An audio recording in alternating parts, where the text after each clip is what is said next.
Kia ora, everybody. We're talking again to Canada. We're sitting here with Mike Masini. Mike, this is an absolute pleasure. We've just been having a quick chat off air, first time meeting each other. We've met through common friends in the keto community. What did you get up to on the weekend, brother? Hey, thank you very much, first and foremost, for having me, and it's a pleasure to be here. So this weekend we were actually in Dallas. So I'm actually from British Columbia, Canada. I'm out in the West, and we headed down to Dallas, Texas. We were actually at something called the Happiness Convention. So really interesting. A lot of people that know me, they see me doing, self-development and motivational things, strength and conditioning coaches, health courses. But the number one thing that I learned is actually that when you're happy, you will become successful. So this is a big theme in my life. So we heard from people like Sean Acor. There was people like Sandra Yancey, super CEOs, a guy named Phai Chan, super CEOs that the only thing bigger than their bank account is their heart and their integrity. So this is something that really resonates with myself. And it's actually the reason that I'm attracting people to this collective, this same sort of mentality, that saying vibe with your tribe, right? Your tribe will come around when you just speak your truth. So that's what's happening. And it goes with, being an entrepreneur, being happy. It all comes together. All the people are coming together. So this weekend was, mind-blowing for us. We took so many nuggets away that we can't wait to share it with other people. It's awesome. That's wicked, man. And I saw on your page on Facebook, the BioHacker University, or BioHacker U, as we'll call it for now, that you were looking at some infrared exposure therapy. Have you given it a go? I was just listening to a Pete Evans podcast where he was talking with the guys from Juve. And yes. Being an optometrist and hearing about infrared, like I've got some glasses that block out UV and blue light. What was it like, man? Oh, you know what? That's we got to talk about you being an optometrist. So my prescription is negative 12.5. Ouch. I'm legally blind in both eyes, so I wear contacts. That's one thing that using this light therapy, I'd like to help correct in the future. I think that we're going to go down the path of stem cells. I think they'll be able to do some macular generation with stem cells. I know they're doing some studies, but I'll wait a few years to make sure they've mastered it, of course, right? Yeah. But so it's called PBM, right? Photobiomodulation. And that is the near and far wavelengths of the light. So I did the Novothor machine. So you lay down in what appears to be like a tanning bed, and it's super, super bright. I mean, the lights are just, you feel like you're getting probed into an alien spaceship, right? It's so bright. But I kept my eyes open. They told me, they said, if you have really bad eyes, keep your eyes open. So I kept them open and I looked in. And I had started to have a really bad rash from candida. So I had all under my arms here, behind my knees. I started to get, because I'm cleansing, so everything's coming out. I swear, within 48 hours of doing 12 minutes, it was completely gone. One session. So I had it was blistered and raised all here. Sorry, there's a little graphic for people who are watching. I'm just trying to explain to you. It's very uncomfortable, right? It's very itchy. It's very sore, because when candida comes out, it's a yeast overgrowth, right? So when it comes out of your body, it manifests, near where you usually detox, like your lymph nodes and things like that. So as it was coming out of me, and I went in this machine, I kind of laid with my arms up like this. I wanted to get the full gamut of the rays. Literally 48 hours. It was so raised before, it was down, not itchy at all, completely gone. One session, 12-minute session. My hip, I have shearing in my right hip from fighting mixed martial arts. I used to train and fight mixed martial arts. So my hip was really bad. It always is. I'm telling you, I swear on my life, 12-minute session. We're almost a week later. My hip doesn't hurt. It doesn't hurt. I don't know what to say. It's incredible. That's awesome, man. And that's one of the things I've been covertly promoting through my Instagram channel on Stag Vision. Getting up in the morning, shirt off. It's not an excuse to show off my body. It's to get that sunlight on your body. And I tell you what, you have a hell of a day after getting some rays on. And that's for a world where we're going to, especially in the winter, going to work in the dark, coming home in the dark. We're in front of blue lights all day with our computer screens. having a quick dose of infrared light to warm you up, I guess, and get your cells vibing. It just must be a really great feeling. What was the energy like after sitting in warmth? So when you're in the warmth, what I noticed is that you feel almost like a wave, almost like you've been in the sun too long, you know, when you're on the beach and you get hit with that wave and you just kind of feel tired. So we felt a little lull for about an hour, 2 hours. And after that, I just felt like, whoa, I've got to train or do something. I noticed my speaking was much more clear. My vision was clear. Everything was very clear. And, you know, interesting that you're talking about the Juve light and things like that. I mean, those Novathorn machines, I'm not going to say they're expensive, but they're not cheap. They're an industrial sort of commercial machine, right? So you can imagine the price tag's not very, very low. But those Juve, we're going to get one of those Juve lights, the big ones, the mix, the 50-50 near and far. And I'm actually going to set something up with hyperbarics and pulse electromagnetic field. I think by combining them, you're going to get a really good reaction there. So I'll keep you posted, but I think through the BioHacker U platform, we're going to come up with something really cool there. And generally, I think we can keep it under $10,000 as a unit for somebody. Sounds like a lot of money, but you know the benefits of them. And if somebody can, you know, pay that off, I think it'd be really cool. So it's all about combining these different therapies, right? Nice, bro. So we've sort of got a wee inkling of who Mike is. How would you describe who Mike Masini is today, man? Well, yeah. Well, today is definitely different than before, right? We're always in a state of growth. At least we should be. I just tell people that I'm a biohacker. And what that means is, you know, I've done the strength and conditioning courses, with guys like Charles Poliquin and, you know, trained with Dmitry Klokov and, you know, really learned a lot of that stuff and, you know, learned with the likes of people like Dr. Sachin Patel, who's a phenomenal functional medicine doctor. He's from the Living Proof Institute. If anybody really wants an in-depth understanding of their health and at your level, Dr. Patel is one of the world's best. I had the pleasure of him being actually about 40 minutes from me when I lived close to Toronto, Ontario, Canada. So guys, look into him, Dr. Patel from the Living Proof Institute.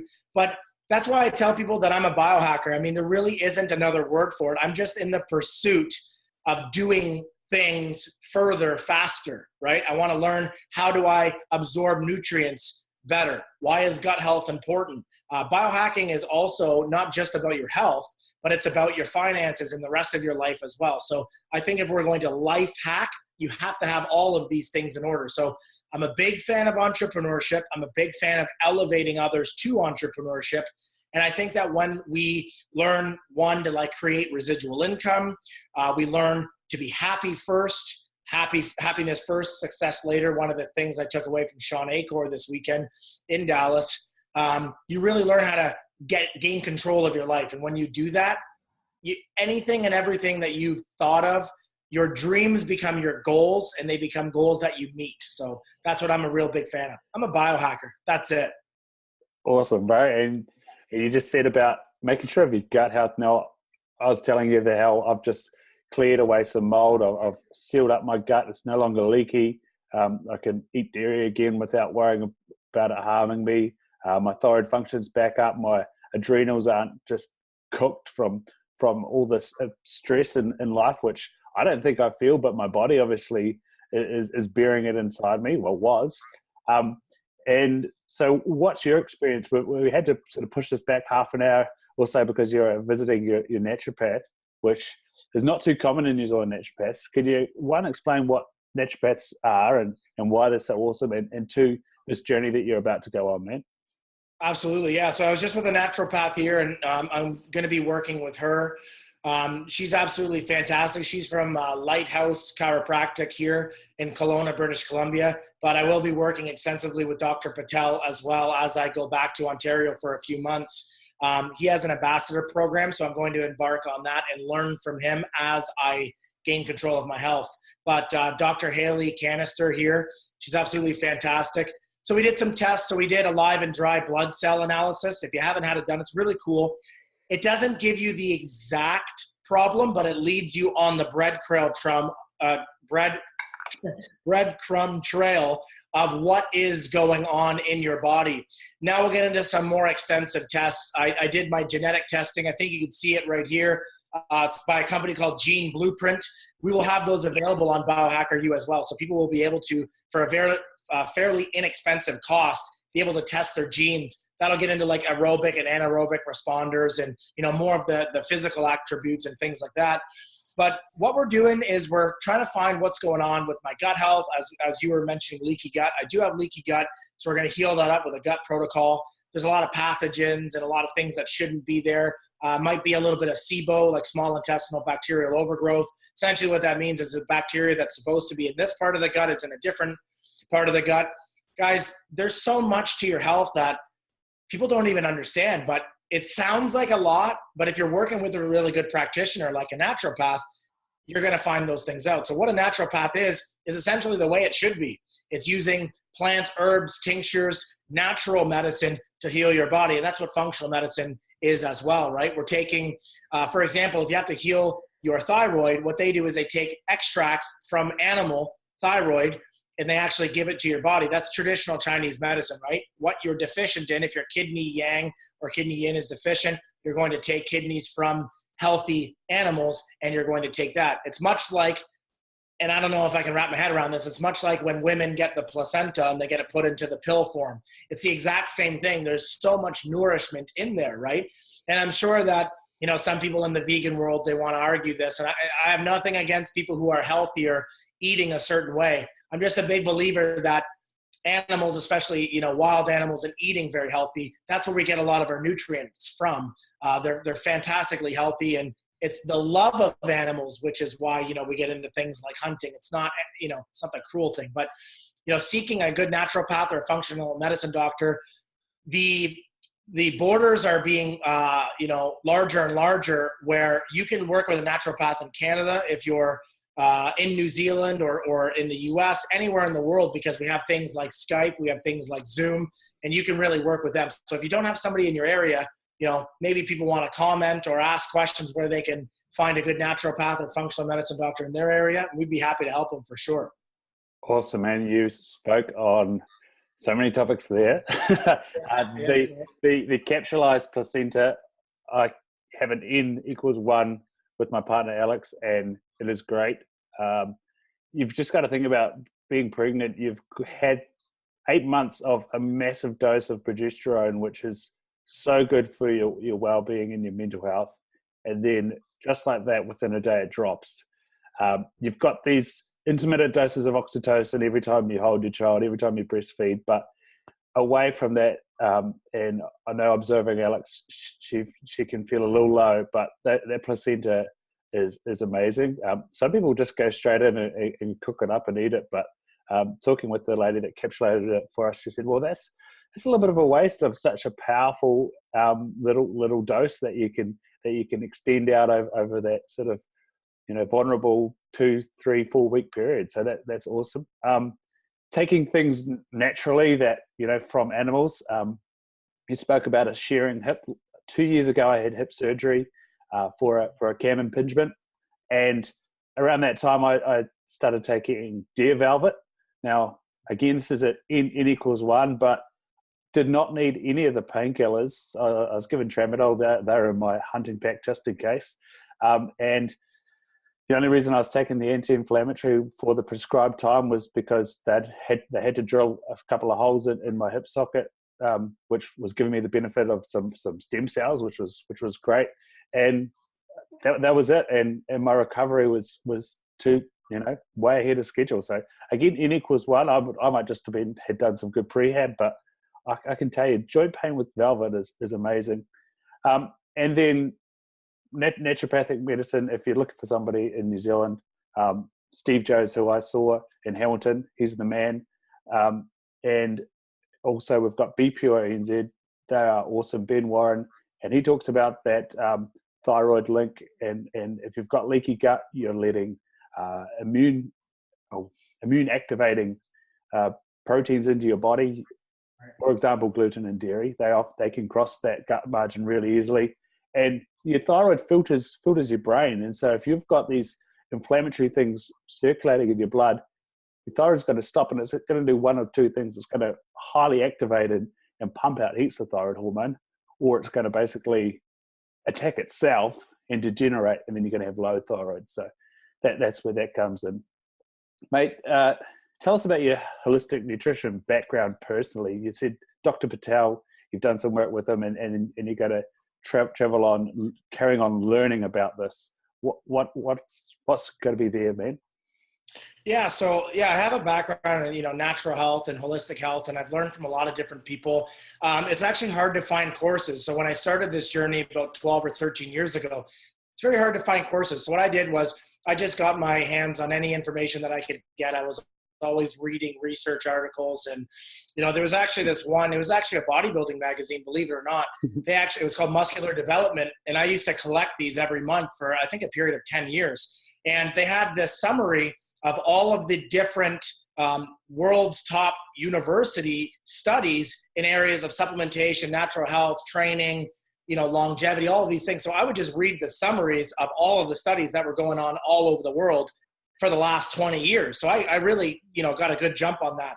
And I had worked in supplement stores, and I would always be curious. I'd say, okay, well, what is a fat burner? What does that mean? And then, sure enough, I learned to realize that you don't really burn fat that way. It's actually controlling your cortisol, sleeping very well, controlling your stress, a lot of different things, right? How well is your liver working? How well is your gut health? So those are the real fat burners, right? You become a fat burner. So, I've just learned from a lot of really, really smart people. A lot of the times people say, wow, you're smart. And I say, well, I'm smart because I have a lot of smart people around me, a lot of smarter people, right?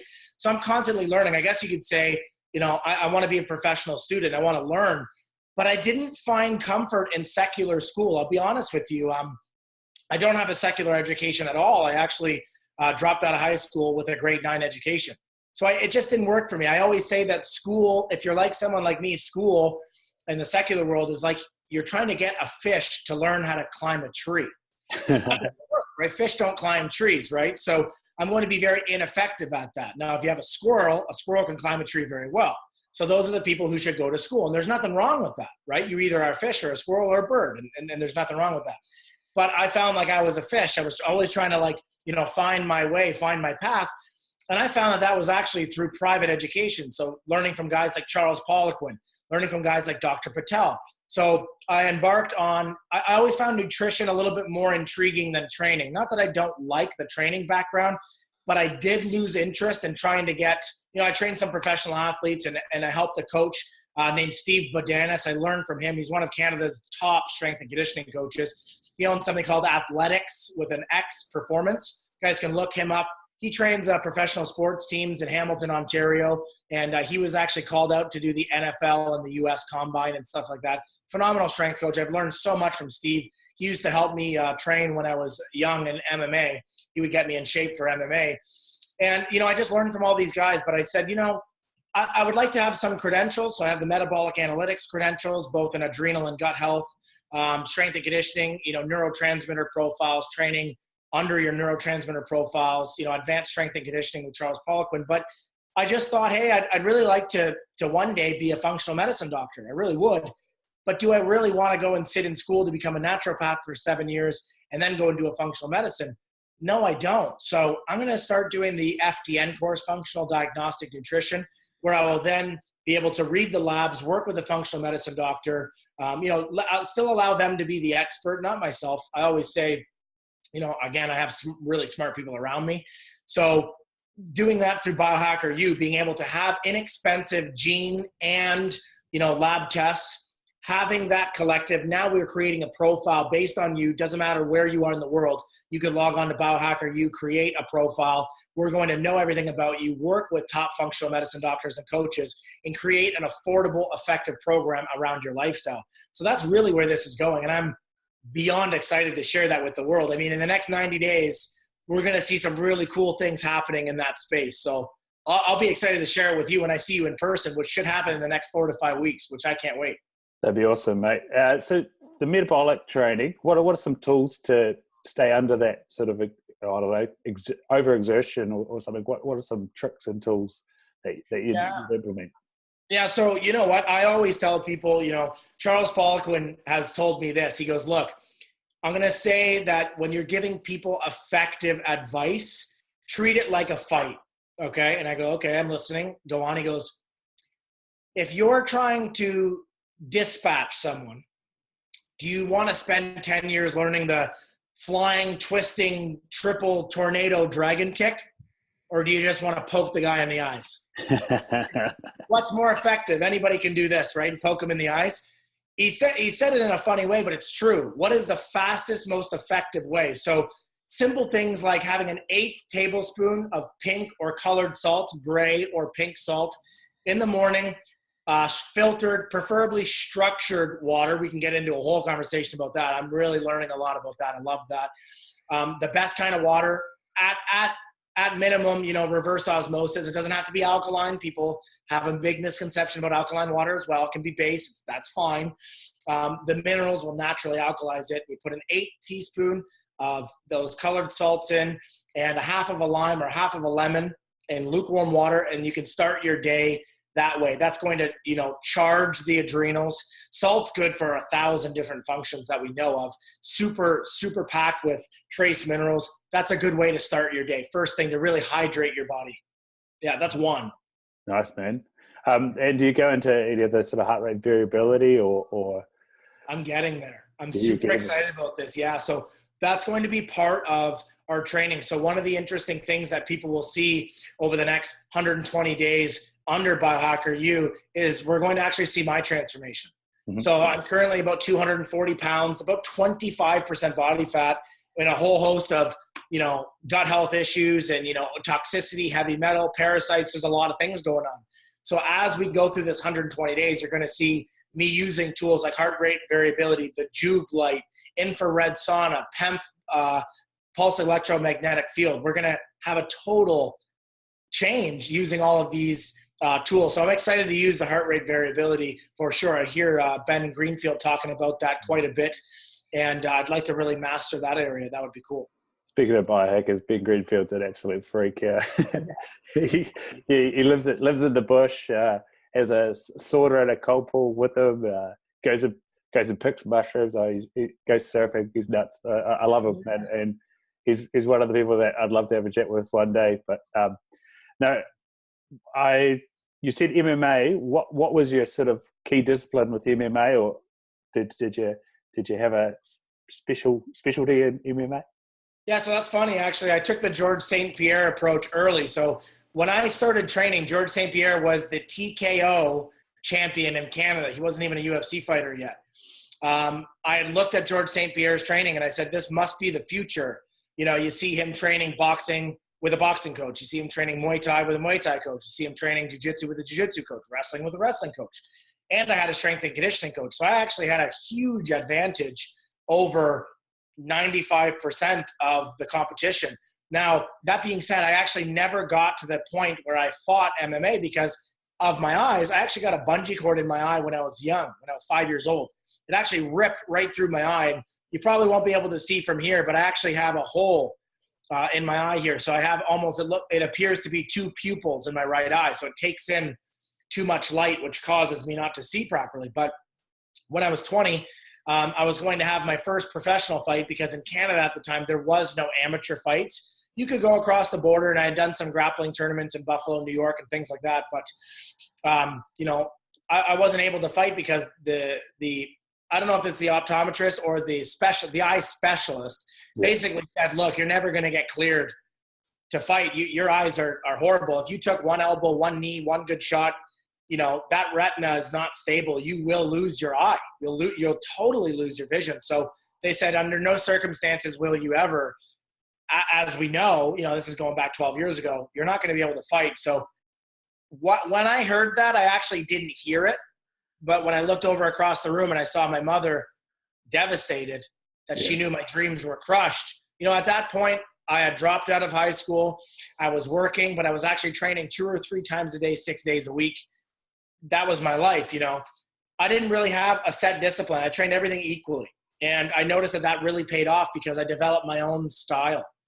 So that was it was an interesting learning curve to box with the boxers and to, trade kicks and knees and elbows with the Muay Thai guys. And I was training with world champions my first go. I had Shane Campbell, who was a 8-time world champion in Muay Thai. He fought in the UFC. We had Mark Hominick when I was training out in London at Adrenaline MMA. I trained there very briefly. Jeff Joslin, which was a Canadian jiu-jitsu champion, and he was in the UFC. He actually fought Josh. What is his name there? Josh. I don't know why I forget his name now. He's a welterweight. I can't help you, unfortunately. I know George St Pierre. It's hard not to know him, but my UFC knowledge is limited, unfortunately.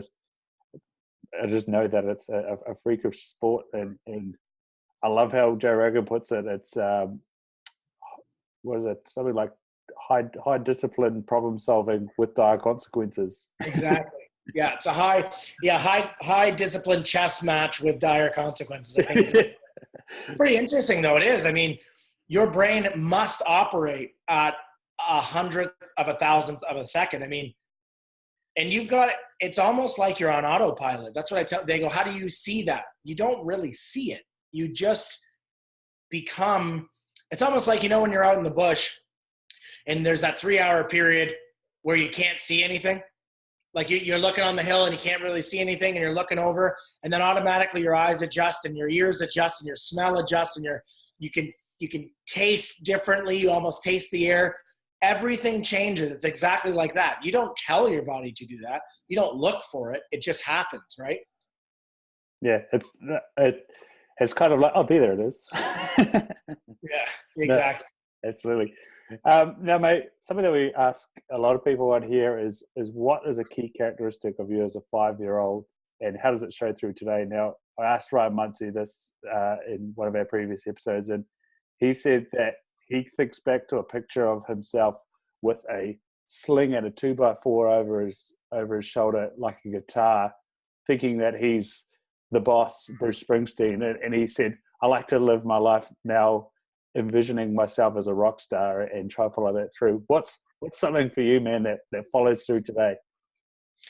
You know what? I've always said that integrity is a real big part of my life. It's something that has always been engraved there. I guess that's the way that I was made, right? And that's not saying that in a braggadocious way, because being integral has put me in some real hard positions before. I mean, I've lost a lot of people who I thought were friends. I've lost, even business opportunities. It sounds funny, right? You'd say, how does that happen being integral? Wouldn't you gain that? But the problem is when you're dealing with people who aren't integral, that for some reason makes them feel uncomfortable with themselves. So I was always the type of person that would call me out on my own BS, right? Now, I had gotten better at it, and I had called myself out faster as I've learned and grown as a man. Not always would it be that next 10 minutes where I'd say, oh, wow, I was wrong there. Before it was like maybe a week. And then after a while, as I got better at self-correcting it, it was a day. And now it's pretty quick. I mean, I can call myself out on BS pretty fast. I go, yeah, I'm just being silly, right? But integrity is this at the same time that it put me in tough positions. It's actually the reason I really owe integrity to the reason that we're experiencing this kind of success today. Because now all we're doing is people that, like, we speak and we do Facebook Lives and we do that. And when I say we, by the way, I mean my fiance and I, Cassandra. So when we talk and we just share our hearts with people, it attracts people like yourself that are, from the same collective. It attracts people that are in and around the space that want to do and want to be exposed to the things that we're talking about. So I don't talk to gain followers. I gain followers from talking about what I want to talk about. And there's nothing better than that in life. So integrity for me is it. Like, I always envision, I'm a visionary. I think things, I see it. I know the details of it. I was talking about from the moment I carried a bow, first time that I drew a bow back, I thought I'm going to travel the world and hunt red stag in New Zealand, happening in 4 to 6 weeks from now. Mind blowing. I mean, I only got into hunting a year and a half ago, archery and hunting a year and a half ago. And the fact that I'm going to hunt there, like you just learn to visualize something and manifest it, and it becomes true. I learned this from Mel Robbins. Mel Robbins, the 5-second rule. Are you familiar with her? Yeah, bro. We decide within 5 seconds what we're going to do, and it's it's never led us in a negative path. We said, we're going to New Zealand. That was it. We started looking up flights. We didn't look up flights and then see if we could afford it. And we just decided we were doing it. And then it became the only option. So I tell people to live their life like that, really set themselves up. You'll thank yourself for it.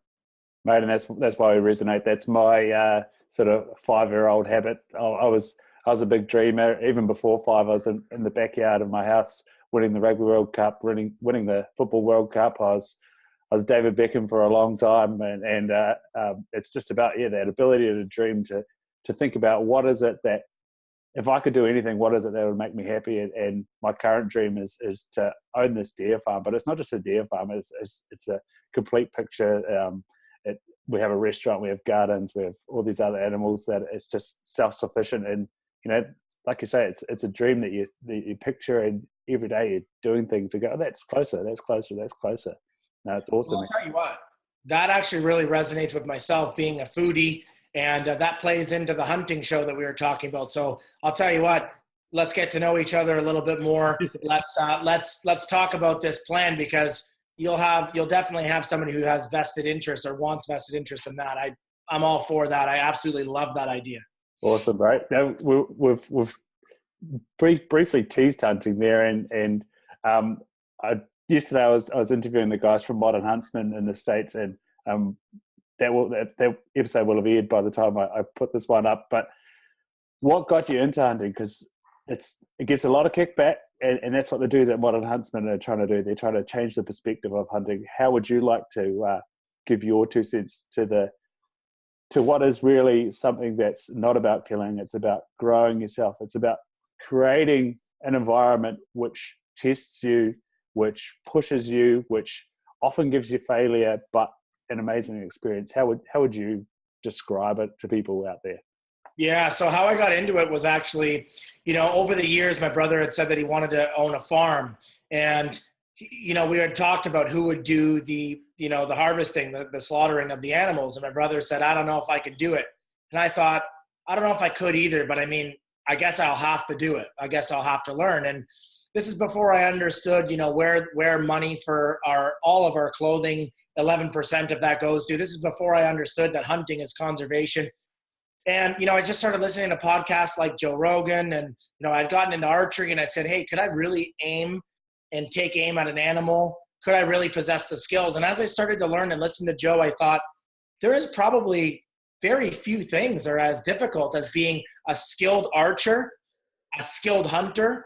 I mean, you put those two together, because hunting, especially with a bow, I can't imagine too many things more difficult than that. But by listening to Joe Rogan and guys like Cameron Hanes and Adam Greentree and all these guys that I know undoubtedly that we will cross paths with and we will do hunts with, I'm absolutely certain. It's almost like Conor McGregor. I'm speaking it into existence. I know this will happen. I mean, there'll be times, I can tell you right now, where you, myself, BioHacker U, Under Armour, featuring Joe Rogan, Cameron Hanes, or so. I know it. I'm telling you. And we're gonna send this clip to them after we do the hunt, and they'll go, I'm telling you, it's gonna happen. And these guys really inspired me to look into this. And I think that people think hunting is sitting in a tree stand, drinking beer, and then a deer or, an elk or a stag comes along and you aim your shotgun or whatever and you just shoot.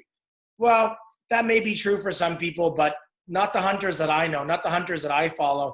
Hunting is the pursuit of something incredibly difficult. And it's actually hunting. How I see it is, you're actually hunting your inner best self.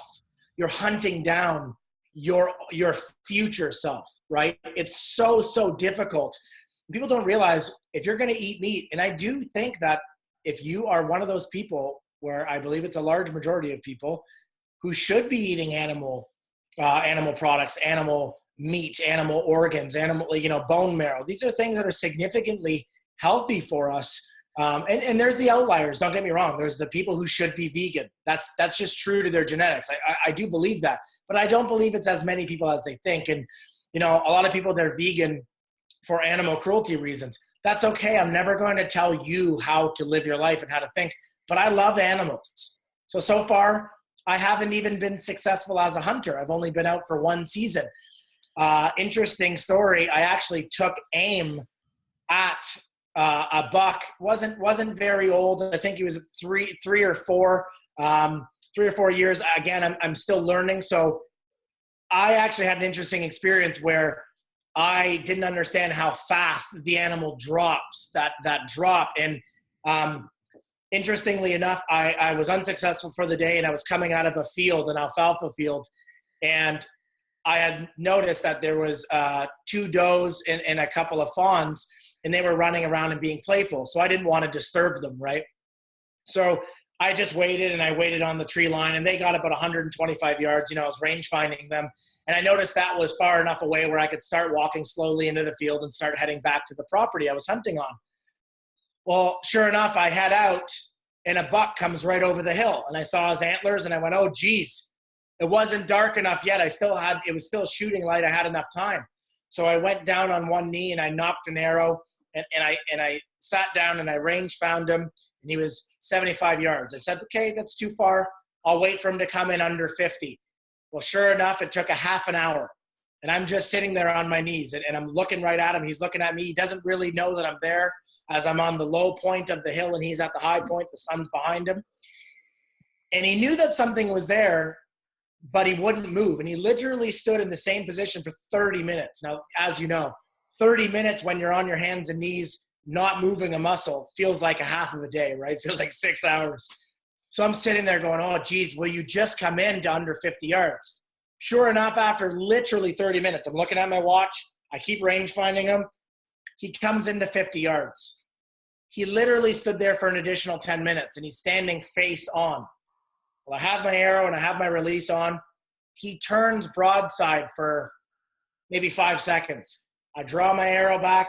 I set it on. I shoot. Again, it's uphill.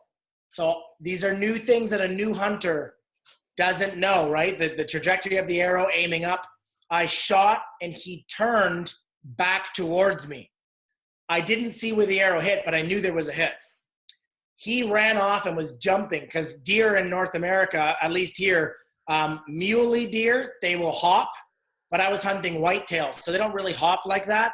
But this deer was hopping, so I knew something was off. I knew I got a good hit. So sure enough, the sun starts going down. I gave him time.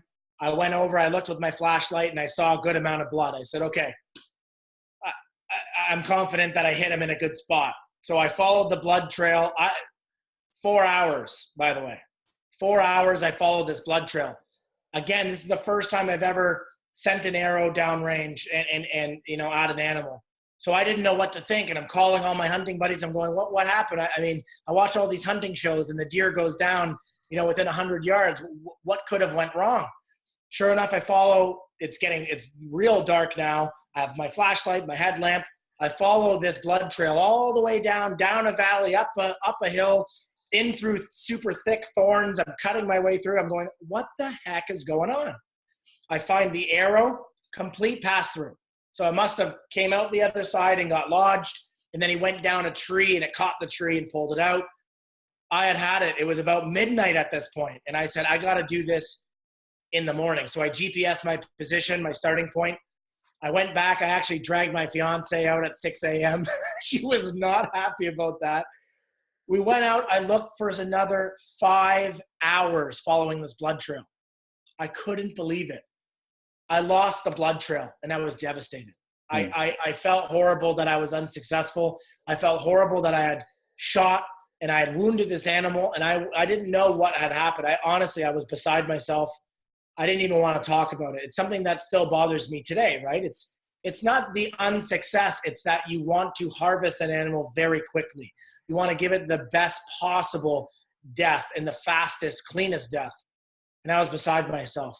Well, sure enough, my friends had a trail cam, and this deer had walked up, and I had seen that because he was broadside and turned, I had shot him in the shoulder, and the arrow went up and out.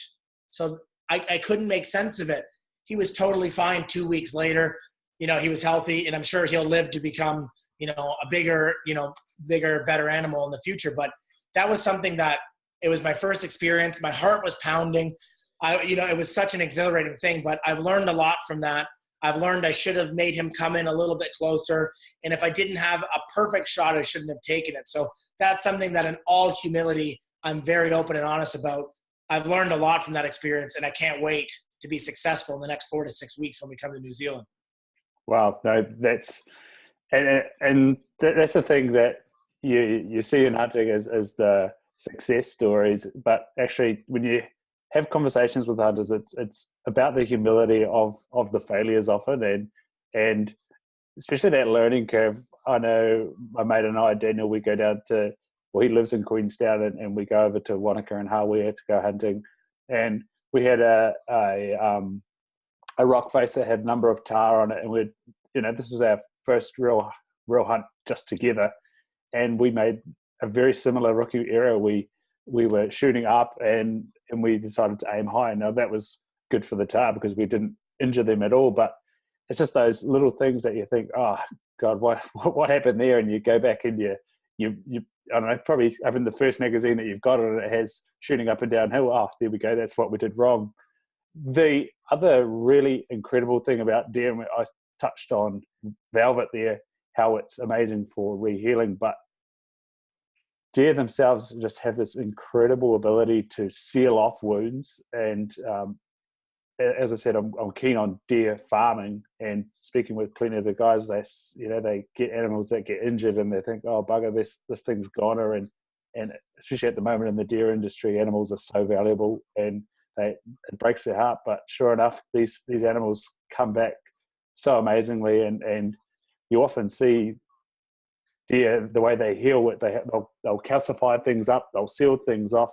They're incredible animals.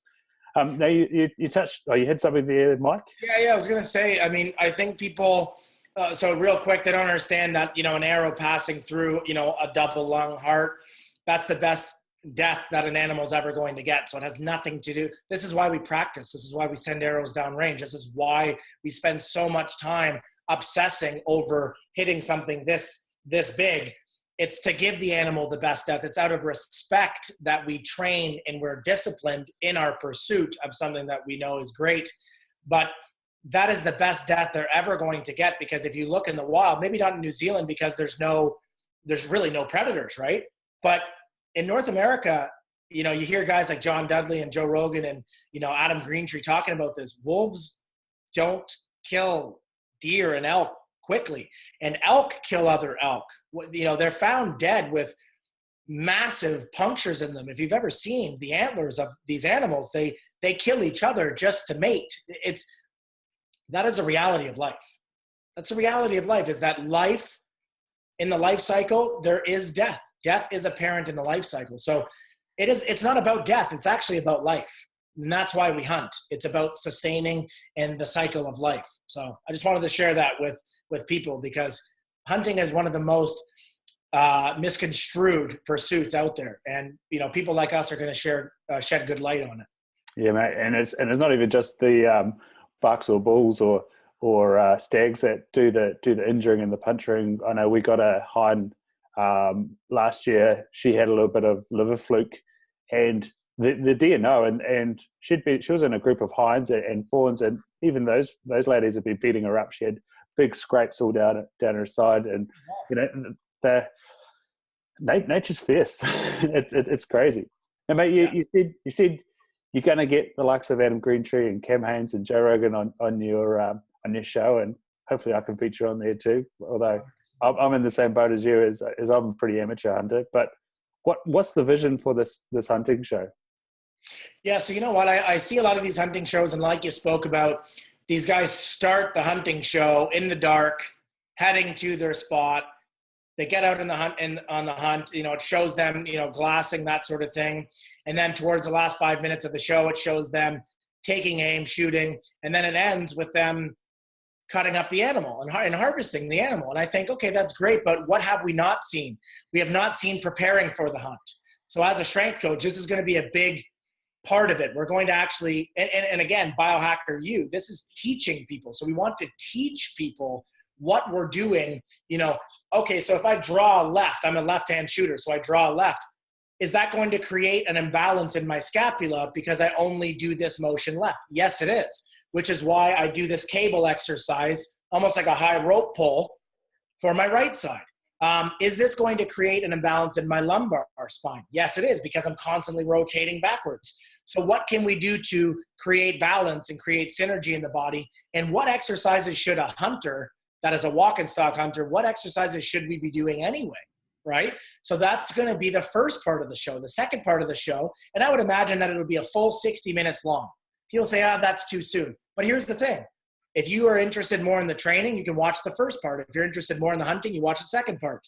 And that's the second part is the hunt and the harvest and the laughs and the memories that we're going to create, and I'm talking about the hunt that we're going to go on, talking about this coming up soon, having a fire out in the bush, talking and getting to know one another, becoming lifelong friends. That part of it, you're literally capturing a part in history and showing the unsuccess where the arrow just sails underneath the animal, or where they spook and turn off, and all of these things, right? And then when you are successful, the last part, let's show people some really interesting, healthy ways on how to cook and prepare. So let's say 20 minutes of preparing for the hunt, 20 minutes of the actual hunt, and the last 20 minutes preparing the food, pairing it with wonderful wines that you guys have there. What foods, in a low carb, high fat setting, how do we healthily prepare these meals? A lot of people have trouble. They say, I don't know if I really like venison. It tastes funny. Well, it only tastes funny if it's funny. If you prepare it properly, it's some of the best meat in the world. It does not compare to beef at all. The best steak you've ever had does not compare to the back straps, of a in really good shape buck. So yeah, I think that's what people need to see. I think that'll, and along the way we're teaching, right? We're explaining, well, this is the nutrient. So, hey guys, when you harvest an animal and we leave the bones, here's what tools we use to take the femurs and cut them up into cubes and take, and get the bone marrow and how good it is for you. So things like that, we hardly ever see hunters taking the bones out, right? And I understand why, I truly do. But what is the best part? What is the best parts of the animals that we can take out, and how do we use them, and how do we prepare them? I think that'll be a really interesting thing for people to see. Yeah, mate. And one of my things I'd love to do is create a good venison bone broth out there. I always make chicken bone broth with my roast chicks, and I've also contacted Duncan Venison, who, if you're looking for some great venison recipes, they have the Savannah chef Graham Brown on their channel making amazing curries and salads, just the best. And yet they're keen to give me the bones if I can figure out a way to process them. I'll tell you what. I'm sure you and I can come up with probably 100 different avenues that we can help people. I'm big on the bone broth. It's phenomenal for gut health, phenomenal for your testosterone, your growth. It's phenomenal in every aspect for healing. Let's do that. I'll tell you what, I'm always in the attitude of let's find a way. That's a project I would love to work with you on. Let's get into all that stuff. I love it. It's fantastic. Awesome, mate. Now, this is going to be a hard question for you, because you do so many things that people might find strange. But what's something that you consistently do that people look at you and just go, what is that, and why do you do it? That's an interesting question. I mean, one thing that people wonder why I do it. I mean, one's definitely hunting, right? I don't know if I want to touch base on that, since we spoke about that a little bit. I like to help people understand how to create residual income. Mm-hmm. That's why people say, I don't understand. I have a good job. I go, okay. I've heard, and I believe it to be true, a good job is a sure way to never make a great income. Mm-hmm. People say, what do you mean by that? When you create residual income and it can grow, you are taking the time equation out of this. I truly believe, people say time is money, but I think when I was younger, I heard it like, hurry up, my time is worth $100 an hour. I didn't truly understand the meaning of it. No, time is money. Time means it's the currency of life. If you don't have time, you have nothing, right? We're third dimensional beings. This entire universe that we live in is third dimensional. You have time, space, and matter. We're here as a continuum. So for me, time is the most valuable thing that I can have. here's the thing. If we can learn to create residual income, which at the end of the day, we don't really want a job. We just want to create income. So I don't need a job to create income. I just need a means to create income. And we have learned and we have really, really mastered ways to create very healthy income. So we have all of our time back to go and do hunting with people like yourself and do things that make us truly happy. If you spend all of your time doing things that make you happy, your impact on the world will be so, so profound. And that's what we're really happy doing. I really love to elevate people to entrepreneurship, not ownership, not being a boss, because being a boss is a glorified job, right? Although certain, things that we're going to own, like I will be the owner of BioHacker U. Yes, but in an entrepreneurial setting, it's not going to require 12 hours of my day.